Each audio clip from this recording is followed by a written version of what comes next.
Welcome to the Soulful CXO. I'm your host, Dr. Rebecca Wynn.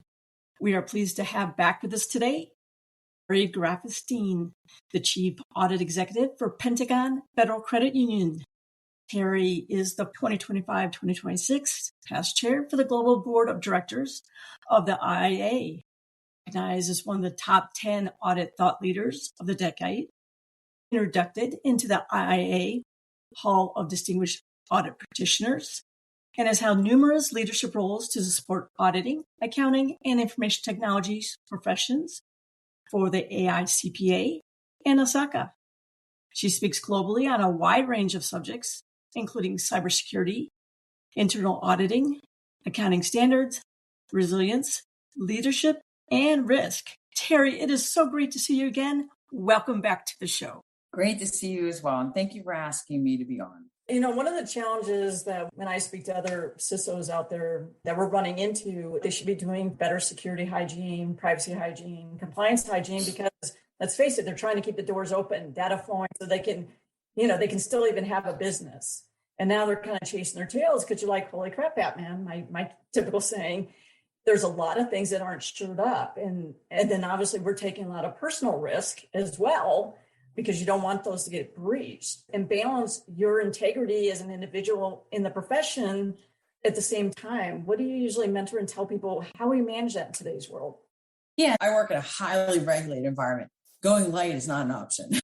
How can I move this so that way I'm not adding risk, but I'm still doing my job?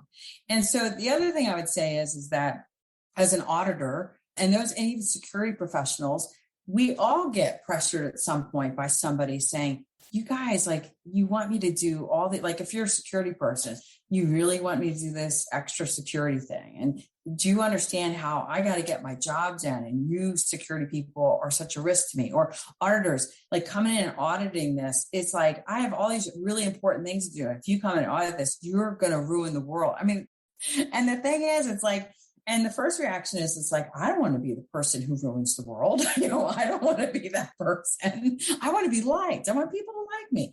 But at the end of the day, it's our job is not necessarily to be liked. We got to do what's right.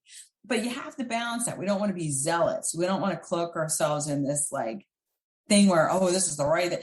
No, sometimes gray. The world is about gray. But you have to look at it in terms of you got to do what's right. And you have to, at the end of the day, for me, I have a moral compass, and I got to be able to live with myself, and I got to make sure that I am doing the right thing, but also looking at the other person's perspective and saying, okay, is there anything that we can do that still keeps us all on the right path, but that is sort of, acknowledges the very real business types of responsibilities that the other side has?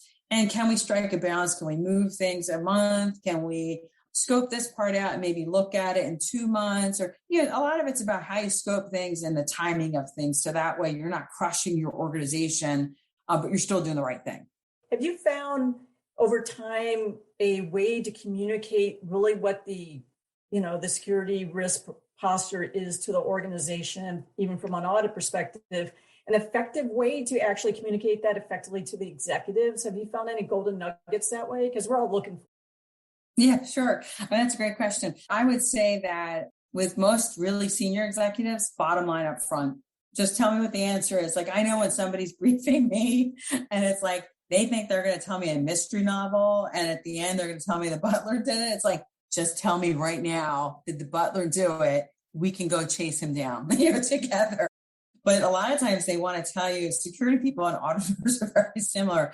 They want to show you all the great work they did. So they want to show you 10,000 pages, bullets and sub-bullets and appendices and supporting spreadsheets and, whatever. It's and because that's what's meaningful to them. They want to show you that they did the work and that's really data driven, which I respect, because we want people in those roles who are driven by data and who've done the work and stuff.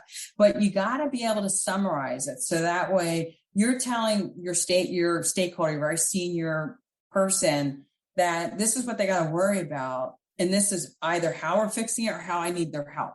What's their decision? What's their role in this? And if they want, there are a lot of senior stakeholders who want to drill into the detail. And so if you have that in your back pocket and say, okay, let's go through it. And so that way you show that you did the work, but not all, because a lot of times you get these really senior executives and they only have 15 minutes because it's like they're dealing with you and 1,000 other, big problems, and they can chunk off this amount of time. So I would say know who your stakeholder is, because a lot of us will know it's like this person loves details. This person maybe wants a summary, but always, regardless if they're a detail or summary person, always start off at the bottom line up front and what you need from them. And when you start a brand new company and you go in there, I know everyone's like, what are you going to do your first 90 days? What kind of things can you recommend people go ahead and look at even when they get there, or who they should be talking to in the organization to figure that out? So one of the things I would say is when you change an organization, I think I'll start with the biggest mistake you can make, and then I'll go into how I think to navigate a new place.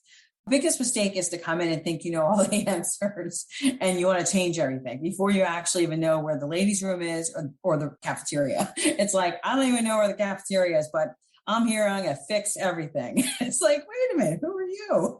And so I would say, don't do that. Even if you think you've heard rumors or whatever during the recruiting, they said this really needs to be fixed, go with an open mind. In terms of how to kind of really get a sense of the lay of the land, the first thing that I've done is meet with all the people. So it's like in my current role, one of the things I did is that I met with the team, because they're the people I'm going to be working that are going to be on my team. I met with my peers, and then I met with the stakeholders, and then I met with my boss. And so through each one of those, they're going to give me a piece of the puzzle as to how the overall organization works. So in the first, say, 30 days, it's really about just meeting all the humans and then setting up recurring meetings. And as you kind of meet them, you're getting a better sense of all their different views on what's going well, maybe what's not going so well. And you have to take into account the fact that people aren't necessarily going to be throwing their, wearing their heart on their sleeve. Map it out and say, okay, based on my 30 days, my first 30 days, what are some of the processes I think that probably might be problematic and ones that we might want to drill into a little bit deeper? What are some of the ones that are key that I really need to learn better before I start monkeying around with them?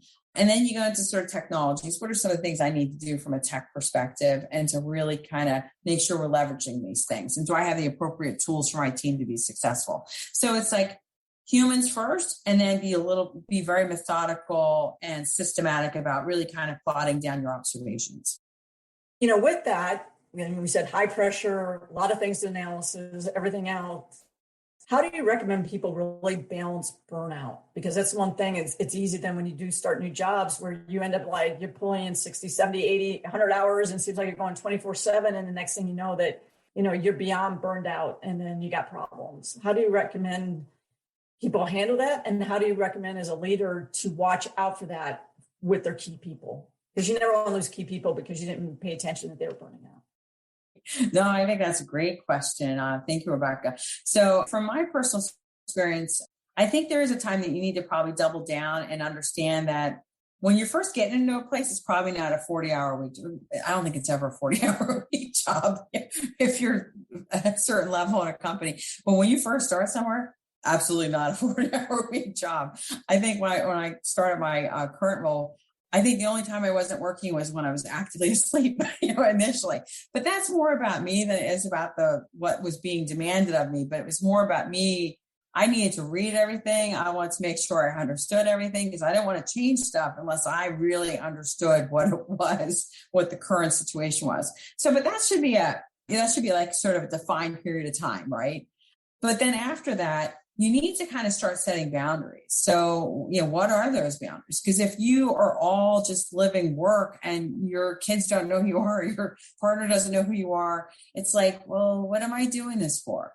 And so I think that it's okay to, double down and to really invest yourself in work in these kind of key, periods of time where you're having to, learn a new thing or build a new process or build a new team. But after that, you kind of got to set those boundaries. It's like we need to make sure we're striking those balances with work and life, and that we need to make sure people have enough time to decompress and have lives and all that. I would say for those who are still struggling with that, change starts with you, right? Make sure that you're on the lookout for that and helping each other.